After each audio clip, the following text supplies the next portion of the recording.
kibanoonya abawala bano basooke bamale okubakakkanya obwongo obusungu bukakkane batandika okubasuubiza gwe tugenda kutwala enada ntukugulira ennyumba gwe tugenda omulimu mu gavumenti gwe tugenda kukolera bino kati babagwe ekyokukola nti bwe muba mwogera n'abamawulire nga tubatadde okuddayo eri mu bantu mwogere bino mwogere biri mwogere bino temugeza ne mwogera biri ebituufu bye mwali mulaajanira bye baali babakola kati kyekigendererwa kya poliisi n'ebitongole by'okwerinda okulaba nti abawala abo babasirikidde batulema nti babatotte bajjanjaba.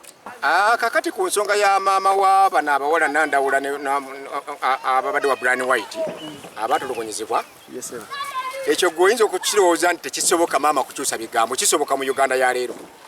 Njala nkuwa ekyokulabirako bagamba omusango omukadde gwe gusala omujja.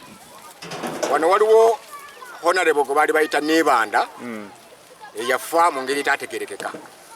Era olutalo lwali lw'amaanyi nnyo bannayuganda ffenna ne tulwenyigiramu nga maama w'omugenzi Nibanda waliwo ne mwanyina wa Nibanda nga be balukulembere naffe ne tweyungamu ne tulwanirira enfa y'omuwala Nibanda ne twemalamu. Bwe tugenda okuziika Nibanda nze gwolaba nagendera mu bukosita obw'abamemba ba palamenti nenfuna chance nti natuula mu tenti y'abamemba ba palamenti kuba twatuka bwe tuti baatuyisawo obuyisa ffenna nga bamanyi tuli bamemba baki nange nenfuna chance nentuula mu babaka era nali mabega wa deputy prime minister Moses Sali. Moses Sali ye yali aleese obubaka obwa president. Moses Sali bw'amala okusoma obubaka obubwe ayagala okusoma obwa president.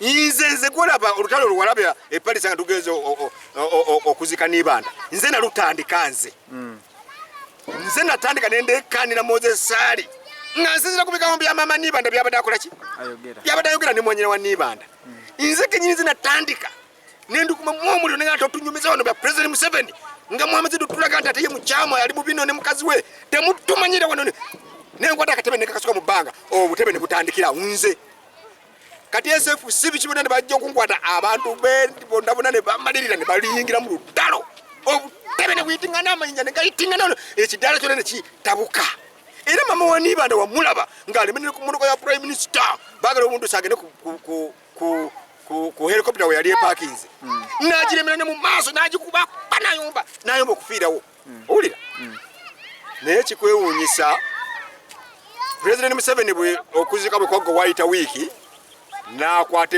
helicopter n'addayo mu maka ga mama Nibanda ne bamulaga ng'agenze omukubagiza bannyina we bali baganda ba Nibanda we bali bwe yavaayo wayita ennaku ntono ne basetinga tiimu y'abamawulire egende eddemu okubuuza maama wa Nibanda ne bannyina ba Nibanda embeera bwe yimiridde baatwefuukira ffe bannayuganda baaluyingiramu ne bagamba ebyo manyi bano bana byabufuzi nga balina engeri gye bakuma omuliro mu mbeera ne bateekawo ebintu ebitaliiwo nibi omwana waffe kimaze okuzuuka kituufu kyo kimanyiddwa yali ne mukazi we kirabika balina ebintu bye baali eyo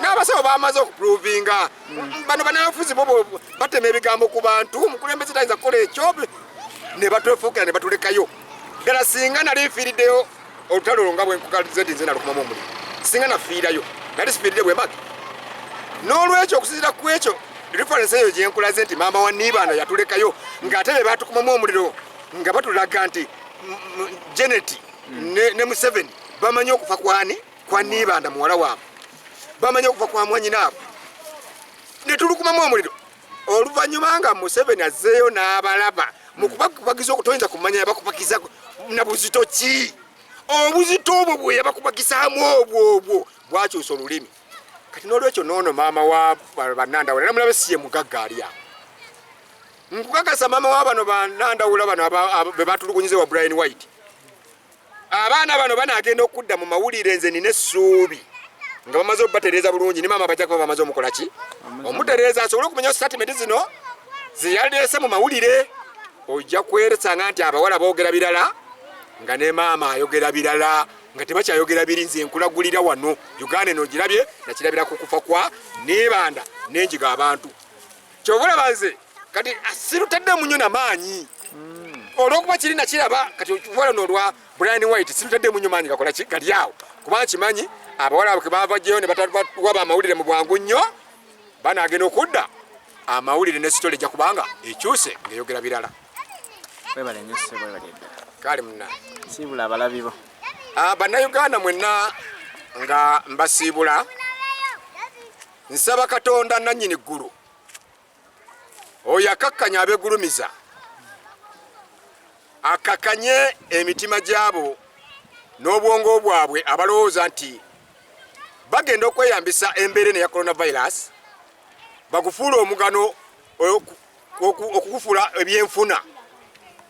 Kuba kyennekakasa nti ebintu bibiri, singa olwaleero abantu bano abatona ebintu baggwayo, abagaga abatona n'amakamu ne balaba, singa baggwayo nolaba nga tekyali aleeta mmotoka, tekyali aleeta tani za buwunga za sukaali zaki, nkukakasa enkya lockdown bayinza okusalawo ne bagirangirira nti evuddewo.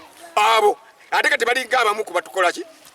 Weebuuze lwaki President Museveni bwe kutuuka ku mmotoka agamba njagala double cabin mpyattuku. Double cabin olwaleero bwe tuba tuli mu kujjanjaba kirwadde, mbadde nga ambulance zandibadde enkulu, naye yagala double cabin ezisobola okugenda mu kyalo mu biseera bya campaign nga talina weeremererwa. Bakampeyina be ze bayinza okweyambisa mu ssaawa y'akalulu nga Bobi Wine talinaawo wadde etya.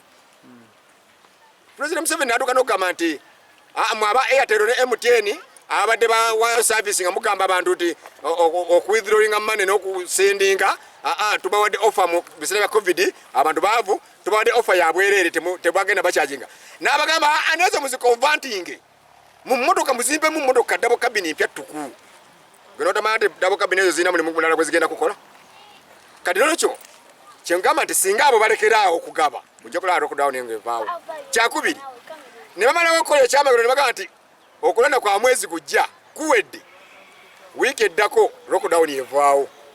Kati nolwekyo kyenva nsaba Katonda akakkanye abo abeegulumiza, abalowooza nti bamaanyi nnyo, babwongo nnyo, nga balowooza okweyambisa omukisa gwa COVID guno, batandike okudda ku bannayuganda obanyigiriza, batukutusa mu lockdown eri political, batukutusa mu political ey'ebyenfuna nga bo banoonya kufunamu.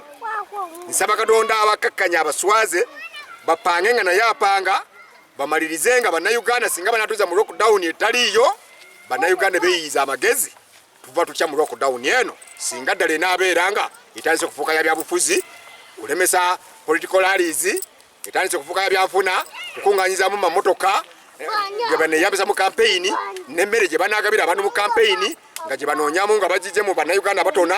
Awo nsaba Katonda atuyambe akakkanye abeegulumiza abo munnayuganda atuuke okweyiyiza amagezi nva ntya mu lockdown eno baleme okunfuga obumbula nga beekwasa coronavirus eyamaze okuvumbulwa nti eddagala weeriri tewali yabadde kufa. Eryo eddagala lye baba bajjanjabisa olwaleero badde bakwata ne basamba mu malwaliro ne balyoka batta bannayuganda ntudde tukola ne tuwona okuleebeeta. Era bwe banaakigaana tujja kumanya nti ebigendererwa byabwe birala nnyo.